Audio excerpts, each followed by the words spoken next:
Wali Kota Makassar, Muhammad Ramdan Pomanto, mengaku akan memenuhi panggilan Kejaksaan Tinggi untuk memberi penjelasan dan klarifikasi terkait kasus yang menjerat mantan Dirut PDAM Makassar, Haris Yassin Limpo, dan Dirut Keuangan Irawan, Dani, rencananya akan dimintai keterangan bersama 20 orang lainnya. Orang nomor 1 Makassar itu memastikan akan datang memenuhi panggilan aparat penegak hukum APH. Dani sebelumnya mengaku sudah 2 kali dipanggil untuk dimintai penjelasan terkait persoalan tersebut.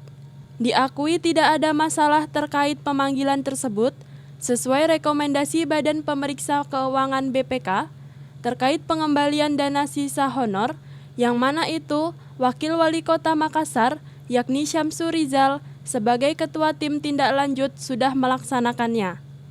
Wali Kota Makassar menambahkan, sebelum era dirinya sebagai Wali Kota Makassar, pembagian bonus ke pegawai tersebut sudah dilakukan. Namun tahun 2017 keluar aturan dari pusat jika hal itu tidak boleh, sementara uangnya sudah dibagi-bagi.